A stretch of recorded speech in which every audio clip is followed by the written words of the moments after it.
This is Game Pass Roulette, a series where I use a wheel to randomly select which game I'll be playing off the Game Pass. I will then attempt to get every single achievement within this game. So let's jump into it and spin that wheel. Okay then, let's continue this series and spin the wheel once again. Watch Dogs 2 is great fun, so if you haven't already watched that video, I'd highly recommend clicking on that one. Let's see what we get then.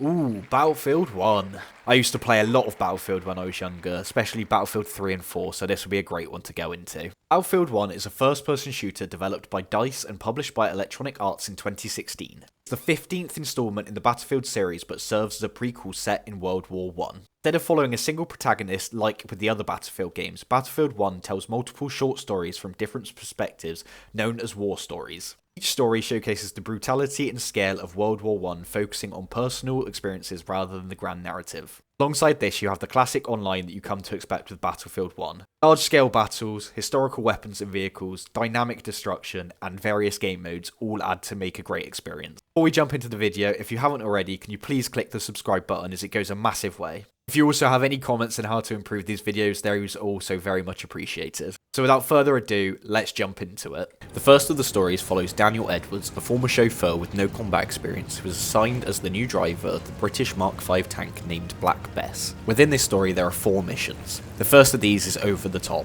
In this, the crew participates in a massive British assault on German lines. The second mission is then Fog of War. In Fog of War, the crew are ordered to secure a German-held forest. Unfortunately, due to thick fog, they lose visibility and must rely on stealth tactics to eliminate enemy troops and spot artillery positions. Sneaking through the forest and taking out these positions, Black Bess is soon able to get through the forest. Whilst getting to this point, the tank takes heavy damage. This then leads you into the third mission, Breakdown. In this, you have to scavenge spark plugs from abandoned enemy vehicles to repair your tank. Once again, this is completed on foot and you have the option to silently take out all the guards. You are then successfully able to repair this tank. This then leads you to the last mission of the story, Steel on Steel. The crew have to reach a railway yard but are ambushed by German tanks and artillery. This then leads to an intense fight. After making it to the railway yard and taking out the final wave of tanks, you'll finish this story and get the achievement through mud and blood. Story number 2 is Friends in High Places. This story focuses on air combat during World War I and follows a rogue American pilot who assumes a false identity and experiences the dangers of aerial warfare over Europe. The first mission is a test flight. This gives you the opportunity to learn how to control the biplane that you'll be flying throughout the rest of this story, introducing you to the basic flying mechanics including dogfighting maneuvers and aerial tricks. From this, you prove that you're ready for frontline combat. Mission 2 is where you truly get to show all these skills that you've learned. In this, you and your crewmate are sent on a bombing run over German positions. It's your job to protect the bombers that are going to be flying over the positions and dropping many bombs. Whilst doing this, you get ambushed by German fighters, leading to a major dogfight. We're able to hold our own for quite a while, but eventually get taken down by one of the planes. This then leaves us and the plane behind enemy lines. It's now our job to get back behind our own lines and escape the enemy. This then leads to fighting through enemy trenches and no man's land. Thankfully, we're able to make it back to the Allied side. When back in London, Germany unleash a major attack on the city. This leads to a climatic battle above London, destroying Zeppelins. This is the final mission of this story, and once you complete it, you'll get the achievement Friends in High Places. The third war story is Avanti Savoia. This one is set on the Italian front and follows an Italian soldier fighting in the Alps against the Austro-Hungarian army. Whilst the previous 2 stories concentrated on vehicle warfare, this highlights the brutality of mountain warfare and the personal sacrifices made in battle. This story is told from the perspective of an elderly Italian soldier recounting his experiences to his daughter. He fought in the elite RT shock troopers known for their bravery and use of heavy armour. This is one of the smaller stories as it only consists of 2 missions. The first of these is O La Vittoria. This is probably my favourite mission of the game, as you control a soldier that is wearing heavy armour and carrying a Villa Perosa twin-barreled submachine gun, storming enemy trenches and bunkers and taking down Austro-Hungarian forces. You're basically like Tachanka from Rainbow Six Siege if you've ever played that. The second mission then follows you looking for your brother after you learn that his unit is in danger. This time you remove the armour. Once again, you have to fight through Austro-Hungarian forces, snipers, artillery and mountain troops in a desperate attempt to reach your brother. Unfortunately, you are unable to save your brother. This then finishes this story and you'll unlock the achievement Avanti Savoia. The fourth and penultimate story is The Runner. This is set during the Gallipoli campaign, and it follows an Australian soldier tasked with delivering messages across the battlefield whilst facing the horrors of trench warfare. This story is told from the perspective of Frederick Bishop, a seasoned Australian soldier fighting in the British-led Gallipoli invasion against the Ottoman Empire. In the first mission, Cape Helles, Bishop and the Allied forces storm the beaches of Gallipoli under the heavy Ottoman fire. Experiencing trench combat, you fight through machine gun nests and artillery barrages. After clearing the enemy positions, you move on to the next mission, Be Safe. Here is where you get the true experience of being a runner. Here you have to navigate through no man's land, relaying orders between British command and frontline troopers. Whilst running through no man's land, you have to avoid artillery and sniper fire. Despite all the best efforts, you're caught in the Ottoman counterattack. This then leads you into the final mission of this story. In the final mission, The Message, you receive a final order to deliver a message calling for reinforcements to fight against the counterattack. Here, you fight alone, holding off waves of Ottoman soldiers to buy time. Eventually becoming overwhelmed and outnumbered, you make your last stand, sacrificing yourself for the mission. This being the end of this mission, getting you the achievement, The Runner. Nothing is Written is the final story of Battlefield 1. This is set in the Middle Eastern desert, following a Bedouin rebel fighting alongside Lawrence of Arabia against the Ottoman Empire. This story highlights the use of guerrilla warfare against a technologically superior force. Your aim is to disrupt the Ottoman supply lines and destroy a powerful armoured train. The first mission consists of you infiltrating an Ottoman encampment to steal a code book needed to locate the train. The mission focuses on stealth, allowing us to eliminate guards silently or engage in open combat. Now that we have the codebook in hand, we plan to destroy Ottoman communication outposts. Here, we have multiple objectives and can choose the order in which to attack. Using rifles, explosives, and sabotage tactics, we cripple the Ottoman defence. After interrogating a captured officer, we learn about the armoured train. The final mission then forces you to prepare a final assault on this train. Using horseback combat, explosive, and hit-and-run tactics to weaken the train, we finally destroy it. This deals a major blow to the Ottomans. This finishes the final story and gets you the achievement, Nothing is Written.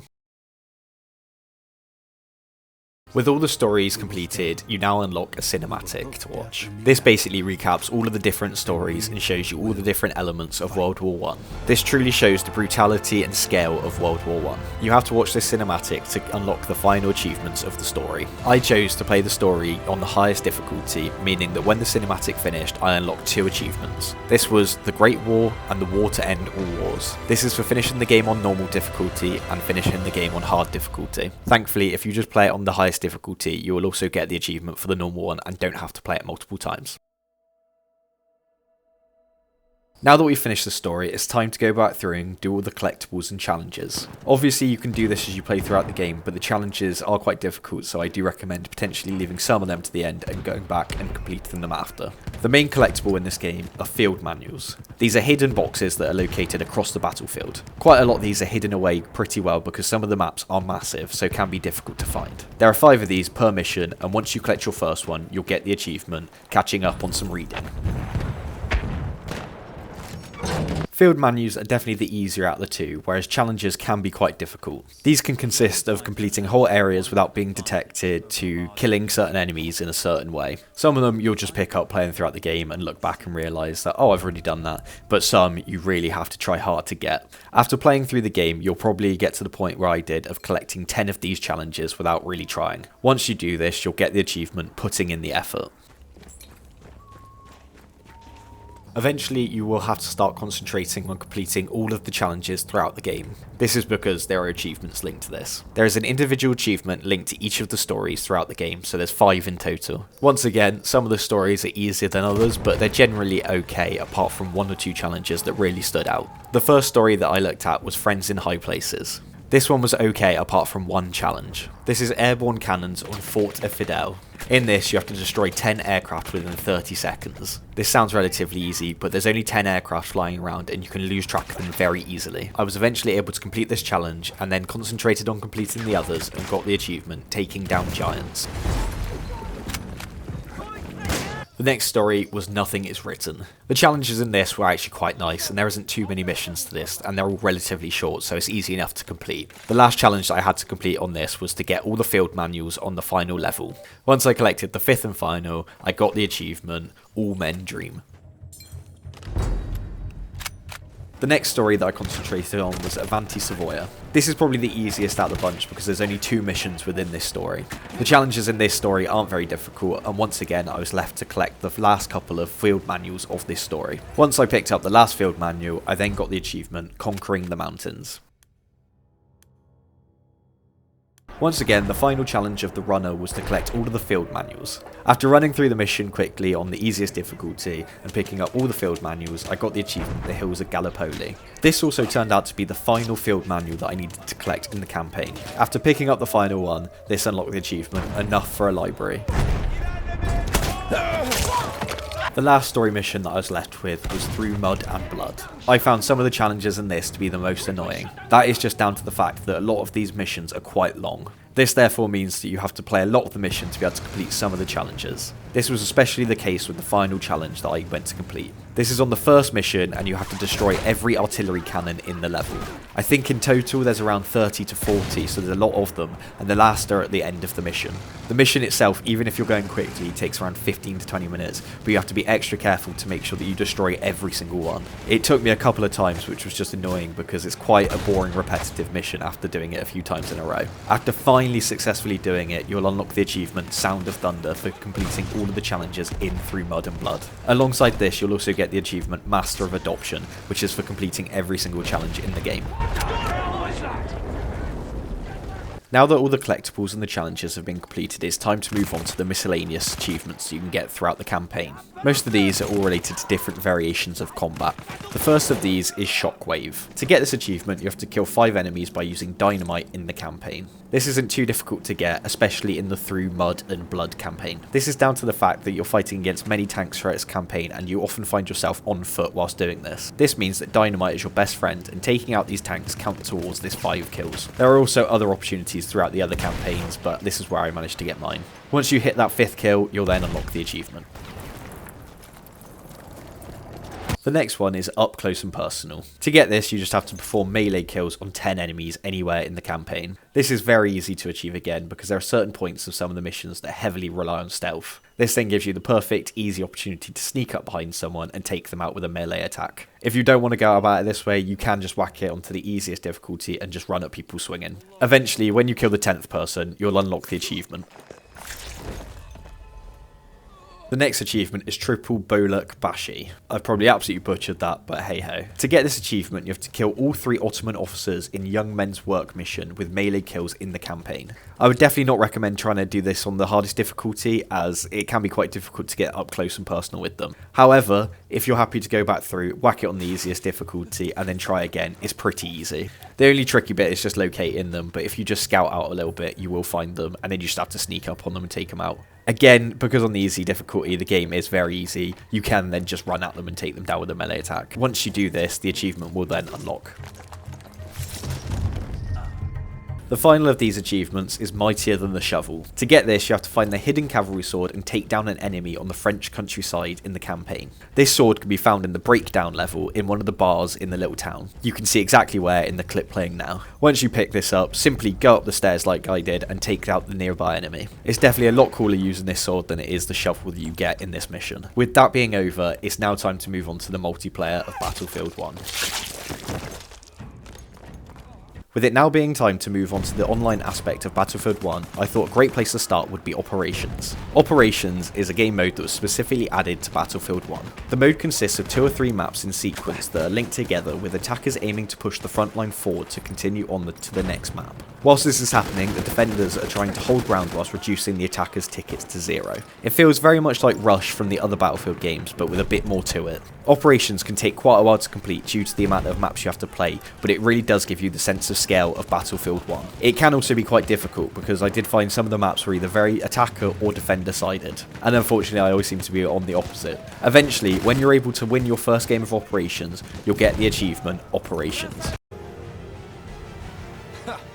When playing any game mode online, you have the opportunity to play in a squad. You can use these squads to work better in smaller units with up to 5 people. Of these 5 people, there's also a squad leader that can set objectives which can help coordinate even better your attacks. If you manage to work with your squad and complete these objectives, you'll get extra XP and points. Alongside this, when you've completed 25 squad orders, you'll get the achievement Play the Objective. Unfortunately, not all squad leaders use this ability, so you might have to start your own squad and do it yourself.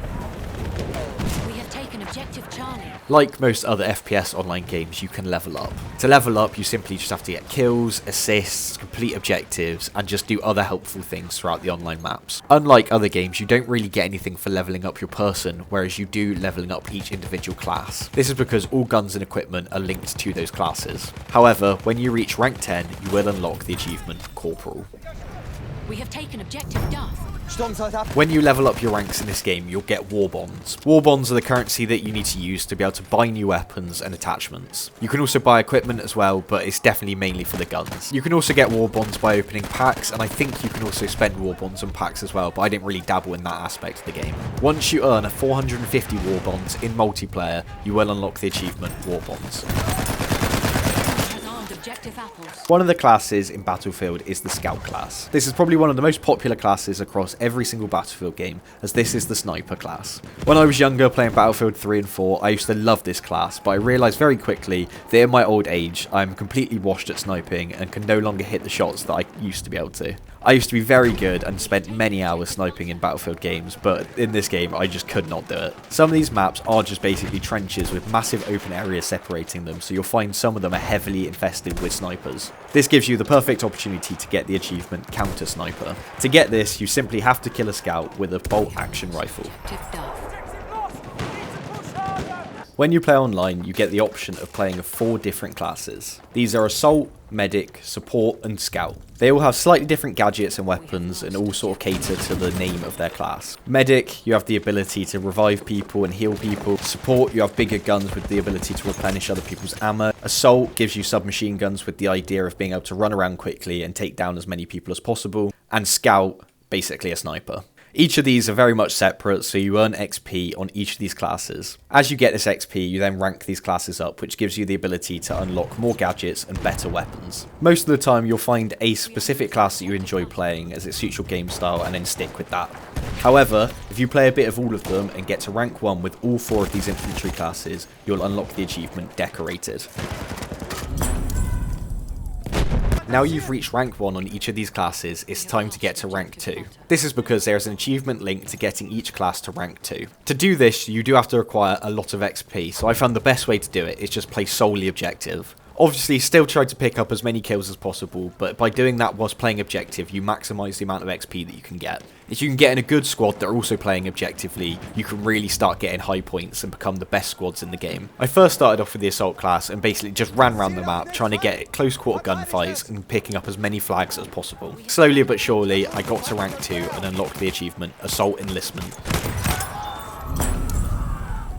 Next up was the Medic class. The Medic class is very similar to the Assault class, but I found the guns were better at the medium range. This gives you more opportunities to get into gunfights, because I did find a lot of time with the Assault class you'd be sort of very much out of range and lose the gunfights pretty easily. A very key part of this class, however, though, is healing your teammates and making sure they stay alive. This is also very beneficial to leveling up because you get a lot of XP for it too. I did find myself sacrificing my own life quite a lot of times to revive and heal people on the flags to make sure we captured them. Eventually, after again playing this for long enough, you'll get the achievement Medic Enlistment. The third class I completed was Scout. As it's a sniper, it obviously makes sense to keep the gunfight distance as long as possible. However, I did find that the pistols are actually very good in this game, so if you want to play objective and get up close, you can fight your way with the pistols. This again gives you a great opportunity to pick up as much XP as possible, as the Scout is probably the most difficult one to get XP with. This is just because it's mainly through kills. Again, when you hit that rank 2, you'll unlock the achievement Scout Enlistment. The final class of the 4 that I went after was the Support class. I've never really played the Support class in many games in the past due to them being a lot slower and the guns not being as effective. That being said, I think the Support class was my favourite out of all of them in this game. The guns just hit really hard and you have so much ammo that you can just hold down areas on the map on your own so easily. The ability to replenish your own ammo and those around you as well is just very handy. I think out of all the classes, I did the best with the Support class and had the most fun, like I said. This meant I very quickly got to that rank 2 and made sure that I got the final achievement in this game, Support Enlistment. Battlefield 1 is the first Battlefield game I've played in quite a while, so I wasn't really too sure what to expect when loading it up. I can't say I really remember hearing too much about Battlefield 1, but I have to say I really enjoyed it. The war stories that they use are quite interesting, and they really go quite a good way of showing the scale of World War One and also the game mechanics throughout the game by having them all be very different from each other with different settings and different game mechanics. I do understand that some of them don't seem as strong as the others, as they feel a bit tacked on, as they just are using online assets and just go here and kill this person. But I do think they add to the game and they are good fun. And the online is just Battlefield, really. It's what you come to expect. Big scale games, lots of explosions, very atmospheric. I do think the World War One setting works well, and I do quite like the fact that the guns are a bit clanky and don't really respond very well, with the recoil being a bit all over the place, because it really adds to that World War One feel. I would definitely recommend it as a Battlefield game to anyone that's looking to play a Battlefield game, really, at the end of the day. It's not one of the worst, but I wouldn't say it's either one of the best as well, but it's just solid. If you've made it this far in the video, I really appreciate it, and if you haven't already, a subscribe goes a long way, and a like and a comment also really help. Again, I've still got some other videos coming in this series, so if you're enjoying it, please let me know, and I look forward to seeing you in the next one. So thank you very much.